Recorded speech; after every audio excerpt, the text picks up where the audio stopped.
Agenda with Michael Knight on News Radio 560 KPQ and KPQ.com.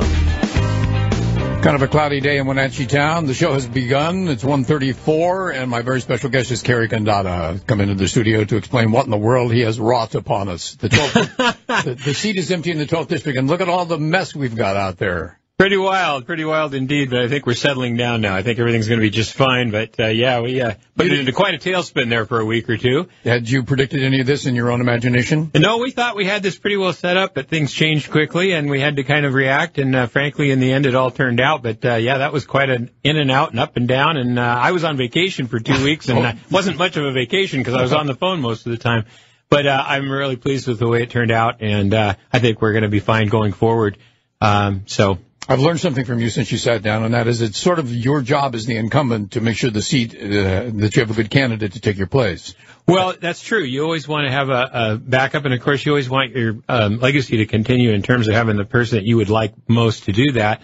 On the other hand, I'm also ATROC. I also head the campaigns for the entire Republican House, so I am responsible to make sure that every seat gets filled, and I'm actually overseeing every campaign in the state, so mine is included. Wow. And so I had kind of a double duty there to make sure that this got taken care of, and I am absolutely thrilled with what we have. That's a huge job. Yeah, it is. Tonight I will be in Tri-Cities. I'll be in Spokane next week, and I'll be over on the west side the following week, and this is all for various fundraisers and events for the Republican House caucus. How many vacancies are really up in the air? Well, it could go a number of different ways. I think we're defending 2 or 3 seats, and I think we're in the offense in 2 or 3 seats. So I don't think you'll see a big change. A lot of people think there's going to be this big wave. I don't see it here in Washington State at all. I think be very little change in the end. I'm hoping we pick up one more seat. I'd like to see us in a tie in the House because, now that the Senate's down 1 seat, the Democrats have control of all 3. It would be nice to put balance back in the House. So we're going to work really hard to try to pick up that other seat. But if we don't, we don't. I think the way that everyone's talking about it may only apply to somebody who happens to be vulnerable. Yeah, and I don't see too many vulnerabilities. The House is, we've got a few new players because we had quite a few retirements. That's always a little scary when you have somebody retire. We saw that here. We wondered what was going to happen for a week or so. But overall, we feel pretty good that the candidates that we've got are good and that we can retain the seats we have. It's just a question of whether we can pick up anything along the way. I know you haven't made an announcement about your future, but you do have plans, yes? We have lots of plans. And you're not just going to go to Utah and hang out in Moab. No, that was just a break I needed to take. But the fact is that I have a lot of work to complete this year. I'm still a state representative for the rest of the year, and I intend to do that job like I've always done it. I will be at all the meetings. I will be at the committees. I will have constituent meetings. I have one this afternoon. Our office is open for people if you have an issue with the state agency. I just had 4 different businesses have problems with agencies. We've solved 3 out of 4 of those agency problems in the last 2 weeks. We have 1 more to complete. So we're doing a lot of work. And then, of course, overseeing the campaigns for the House. I'm also on the Dino Rossi committee. I'll be working on his campaign. I got my hands full, and I'm also, of course, still on NCW Life, working and shooting a new television show called The 12th District 2.0, which we just finished this morning. A media darling is what you are. Having lots of fun. So, no, I've got plenty to do, but by January, I'm sure there'll be some new direction for me. Well, the conundrum or the dust storm that we had when you announced your own change of direction allowed Dr. Ann Diamond for a while there to be your only challenger, the only challenger for the seat. Yeah. And then came along Chris Gaynor. Right. Then came along Keith Gaynor. Then came along J.D. Greening. Have I got them all? Well, we had Linda Harold in the mix there, too. I didn't mean to leave Linda out. And she was actually a guest here the other day and seemed to she seemed to be okay with the fact that there was going to be a load that she hadn't quite. Well, I think that if Keith had not gotten in, that she would have been the lead Republican. But Keith has got 16 years in the county, is well known, has a very deep family here and a lot of background. And I think she realized quite quickly he'd be very difficult to contend with. And he was just about to do something different with his own life. Well, he's done with the county at the end of the year. He just finished 16 years. We came in together. He entered the county at the same time I entered the state. We've both been 16 years. We've worked together for 16 years. And frankly, he was getting out and I was getting out, and now he's getting back in the other side. Now, if I was in the 2nd District, perhaps I should have run for his seat. We could have just swapped. That would have been. But I'm not in the 2nd District, so I can't do that. So, but something about 16 years, the cycle was up. Well, that's a long time doing one thing, and I think that's probably enough for most. Some of our members in the past have gone 20. I probably could have gone 2 more, but I just felt it was time. And I've got a lot of opportunity. And since I announced this, I've got even more opportunity. People are calling me. There's business opportunities. There's political opportunities. So I think by the end of the year, I'll have the course reset. So you need an executive assistant. That's the first thing you have to do. You have to hire someone to get your day straight. Yeah, well, I've got one of those now, at least till the end of the year. Very good. Yeah. Well, let's handicap the race as it stands so far. I see 3 people involved. I'll leave Keith for last. Dr. Ann Diamond is a rookie and an independent. How do you rate her chances? And how do you rate her campaign? The problem I see there is she's a Democrat. We've done the opposition research on Ann because I was not sure I was going to run or not, so we did the research. And frankly, she's as Democrat gets. I think this idea that the Democrats want to run under an independent label to try to somehow change their position or give them more advantage really doesn't work. I think it's an interesting concept, but it's not going to work for 2 reasons. One is she's not independent. If you look at everything she's done, it's all Democrat all the way back. And the fact that an independent has no power in Olympia, no ability to do anything. If you don't caucus with one of the teams, you are not going to get anything done, period. So an independent has to pick one or the other to caucus with, or obviously eat lunch by yourself. Yeah, I would think she would end up in the Democrat caucus if she ended up in a caucus at all. And without it, you're just powerless. You have no way to work. It's a team effort over there. This thing, people don't understand what a team effort really it is. You have to have 50 votes to pass a bill. You have to have a team to get that done. And so I just think the independent concept, it sounds nice on paper. It's not functional. But what's really bothers me about Ann is that I think she's been a little disingenuous. When you really look at her background and do some research on her, she's very Democrat. And I think she would have done better running as a Democrat personally. I think she should have filed as a Democrat, and I think she would have got a higher percentage in the vote than she will as an independent. As it turns out, no Democrat is in the race. Well, that's the point. And I think she would have been a great Democrat. She's got a great Democrat background, and she's a very nice person. But I think this representing herself as an independent is a big mistake because she has nothing on the right side of the table. There is no evidence that she's done anything on the Republican side. If you're truly independent, let me just tell you, I'm more independent than she is because I've done a lot of things on the Democrat side. I supported GMO labeling, which the Republicans totally didn't like. They hated it. Why? There are a lot of reasons. But because it was a regulation. It was a regulation, I guess. Okay. And I thought it's just knowledge that people wanted to have. Legalized marijuana. I was completely supportive of legalized marijuana because I saw what was happening in the black market and realized we weren't going to stop it, so we should try to control it. Let's do that experiment for 5 years and see what happens. Oh, Republicans went nuts on me on that one. So that happened. And then lately, I have been a very big advocate on the environmental side, particularly on transportation for electric cars, electric trucks, and electrifying our transportation system, which is not something the Republicans have typically been that excited about. So those are all issues that resonate with all the voters in Washington. I think they do, and I think they resonate, and I certainly get a lot of respect from the Democrats in Olympia when I talk about these issues. I got a lot of support, and I think my defense of the counties, which Keith hopefully will carry on if he wins this race, has also been very broad-based. The fact is that the counties are getting squeezed by the state just like the schools were, and if that continues, some counties are going to bankrupt. Some are going to cut services to a point where it's not going to be good anymore. I mean, police and fire will deteriorate, and some counties will just have to raise taxes dramatically, and that just doesn't work for most of the areas. So. And those two things don't go together very well. Cutting fire departments when the fire season now is 12 months long. Right. So I am hoping that again, if Keith wins this race, that he will use that county knowledge of 16 years to go up there and really straighten the state out. And I'll certainly help him. I'm still going to be out there fighting for some of these issues, even though I won't be in the House. So I think that you can be independent, but you got to be independent. You can't say you are if you aren't. Let's, by the way, you raised the issue of marijuana. I want to come back to that. Sure. Because you're one of the few people in the world that understands what's happening to the taxes regarding that. Sure. So next on our list, and we're letting the current seat holder for the 12th district handicap the race. J.D. Greening is a new man on the scene, and he hasn't sat for an interview yet in this room, but he's coming in later this week. Yeah, we'll see if J.D. actually files or not. I think he's having some second thoughts. I've talked to the young man. He's a great guy. I like him. I think he's got a lot of potential, but he's very young. I think he needs to learn the process a little bit more. I have encouraged him to possibly look at getting a job in Olympia or spending some time over there. But he's a good kid, and if he stays in the race, I think he'll be a real he'll get a real good learning experience, but I just don't think he has the horsepower to compete with somebody like Keith Gaynor. And he has something in common with Ann Diamond, and that is they're both inexperienced, which is okay in the world that we live in, but it's maybe not okay in Olympia. Yeah, well, you have to have some political knowledge. I was fortunate to be on this radio station for 2 or 3 years before I was elected doing politics, so I really got to know the issues. But it's beyond knowing the issues. You have to know the process. And talking to, I think J.D. knows that even more than Ann does. Talking to Ann about the process, she's very naive about the political process. I mean, she has ideas of what she wants to do, but they don't make sense with what really with the happens. Machine. It doesn't work with the machine. J.D. has been over there. He's been involved. He's been in Washington, D.C., I believe, so he gets the process.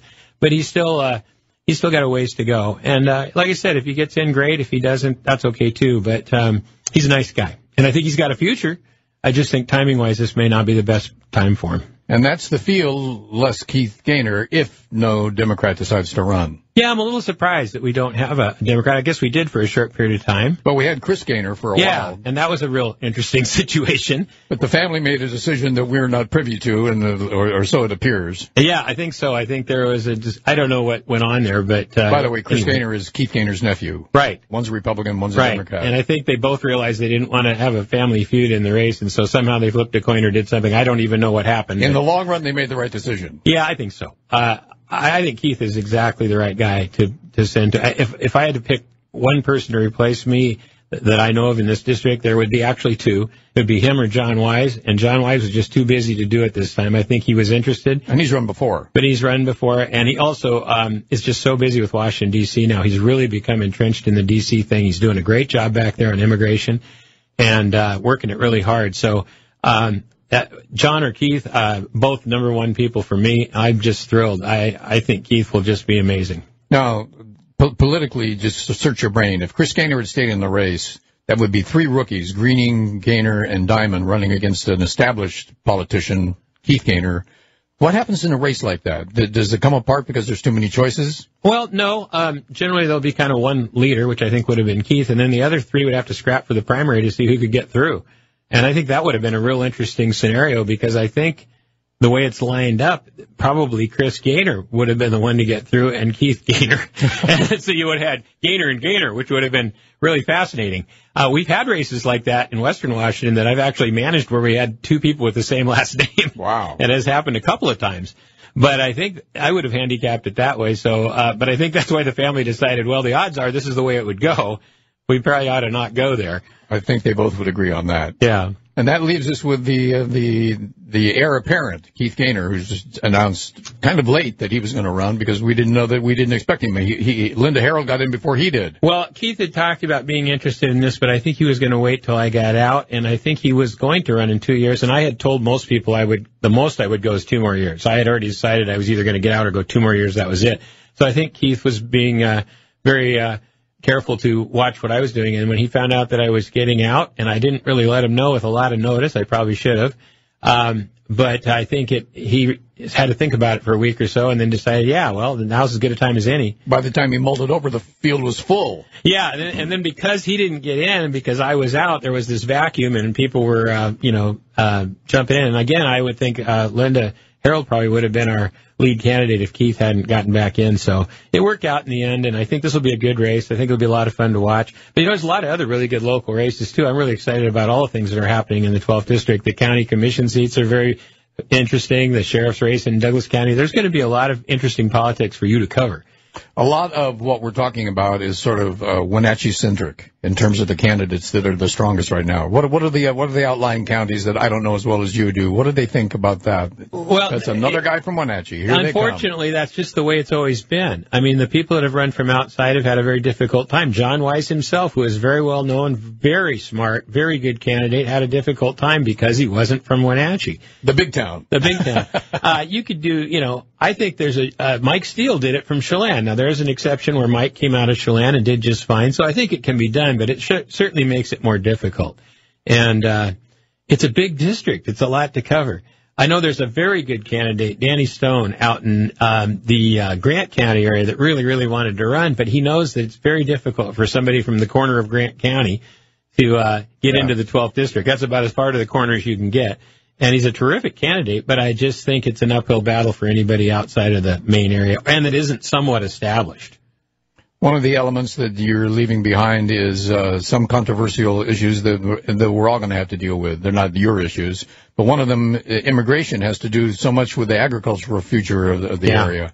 And how is this going to be settled to Washington's advantage? Well, I've pushed on our Washington delegation for years to solve this. I've got some ideas on how to solve it. I think that it can be done. Can it be separate from immigration? I think politically we need a complete immigration rework, and I think there are ways that can be done bipartisan. I think there is a way to do it bipartisan. It has to get done. It's 20 years out overdue. I'm certainly going to still work on these issues. If Dino Rossi wins, I'll have a very good ear there because Dino and I go back all the way to the first campaign. We've been very good friends. And I told him, I said, if you win this thing, I'm going to be in your ear because there's some things that need to get done. And immigration's one of them. And I know John is back there working very hard because he understands as a grower, being in the agriculture business, that if we don't have some sort of a worker program, we're in big trouble. But it has to go in step with the entire immigration process. We need to get it under control. And I think that's very doable with today's technology. But there's just the politics of it get in the way. And it's doable to the satisfaction of the ag business here in the state? Yes. Okay. I think that can be done. I think you can develop a guest worker program with today's technology that's very clean, very easy to run, and it could be very efficient. And we just have to do it. The problem is in Washington, D.C., it's all politics. It's not policy. I think that's a shame. I think Donald Trump is trying to change that to some effect. I really do. I think he is trying to drain that swamp, but it's an uphill battle. Congress is a disaster to me. They get nothing done. They are afraid to do anything. It's sad because there's solutions to all these problems. They're out there, Michael. They're full of missteps. It's like they get organized. They all gather in their suits and then they do the wrong thing. Well, yeah, the Obamacare thing is a perfect example. Obamacare is a disaster, and so they have the opportunity to fix it. There's some great policy out there to fix it, and they can't get the guts to do it. They can't pull the trigger. It's like, well, are you kidding me? And if they'd pulled the trigger on that, they would be reelected time and time again. They don't get it. They're afraid to do anything because they might not get reelected. It's the other way around. And by going half steps, that's how you ensure you won't get reelected. Right. Do something. Right. I think that people are fed up with them. And, I looked at D.C., and I'm still thinking there might be an opportunity there someday. If nothing else, I'll be in Dino's ear every day. But, who knows? And you'll get used to the humidity. Or so they say. Well, I'd sure like to straighten that place out, but somebody else will probably have to do that, but it is a mess. The State House, I want to tell you something. The State House and the state delegation is great. We don't have those problems like they do in D.C. We're getting things done. We're rolling up our sleeves and working over there. And I'll tell you, the last few years, up until this year, this session was not so good. But the last 4 or 5 sessions have been extremely productive. We've done some really good things. We've done a few stupid things, but that's politics. But we've done some really good things. And that sounds like radio, too. Yeah. So I think it's no comparison. When people see Washington, D.C., they kind of relate it back to Washington State. It is two different worlds completely. Oh, yeah. Let's keep them as far apart as we can. Most of the people that are in the legislature, including this whole group that's running for my seat, all of them, are just good old folks from around here. They're business people. They're former commissioners. They're whatever they are, but they're pretty ordinary people. They're not professional politicians by any means. These people in D.C. they get absorbed by the Borg. I've known people that have gone there. I knew them when they left, and 4 years later, I don't even know who they are. It doesn't take long, does it? No, they're just completely different people. Sucked into the machine. Yeah. Cary Condotta is our guest. We'll be back to talk about where does our marijuana tax dollars go right after this. News Radio 560 KPQ is 154. We're almost out of time. Cary Condotta is our guest, and we both like to talk, so that's how we ran out of time. That's for sure. Try and put it into focus for us, if you can, why the tax money is created here in Wenatchee with marijuana sales, goes to Olympia, but doesn't return as we expected it to. Well, Michael, it falls back to the same problem I talked about, where the state is just greedy. The folks over there just believe there is never enough revenue. We want to keep raising taxes. They want carbon taxes. They want capital gains. They want every dime of everything, and they don't want to give anything back to the cities or counties. Well, they're taking 37.5%. Yeah, and that's $350 million. That's well above the projections that we set out when we started this program, and yet they don't want to give 15 or 20% back to the counties where it belongs because they're dealing with it. And plus it's county money. We got it bumped this year. I did get an amendment in the budget to bump it from $6 million to I think $15 million, 12 or 15 million. But that's for the whole state. That's not enough money. Out of $350 million, we're giving the counties $15 million, and cities, by the way. And that splits down to nothing. So that has to be revamped. I'm going to keep working on it from the outside, looking in. I know Keith will go after that if he is successful in getting to Olympia because he understands it. Once again, being in the county and dealing with all that and not getting paid for it, that is another unfunded mandate. And this has to stop. And I think it'll come to the point where the counties will sue just like the schools did. Yes. And there'll be another McCleary. But it'll be a lot more costly than McCleary. I think that people should be up in arms. Now, I don't know if these figures are accurate because I haven't been able to fix them, but talking to the growers associations for the marijuana farmers, they believe that over $1 million a week is being generated in sales just in Chelan County. That's possible between all the different levels from processing and production and retail. It's possible. Look, Tax is 37.5%. Right. Where's the dough? It's huge. Well, it's in Olympia, and it's in the budget. They're spending every dime of it. And it's a shame because it needs to be redistributed. Now, other states like Oregon, Colorado, they redistribute that money. About a third of it goes back to local governments. We're the only ones that basically have 100% going to the state. Wow. So we've got work to do there. But our overall program, as far as how the program's worked out and how tight it is and how well run it is, pretty good. We've had some issues with the computer system, but outside of that, it's been a pretty successful operation, and we are doing a great job of getting it off the street, controlling it, not selling to minors. We've tested our stores over and over and over. They're doing a great job of not selling to minors. So in the end, it's working pretty well. But this tax distribution, I got the original $6 million. Nobody wanted to talk about it. It took me 2 years to get a lousy $6 million. And I had hoped to get a lot more, but we'll pass that along. So the state just doesn't want to discuss it? The state wants every dime for their budget and more.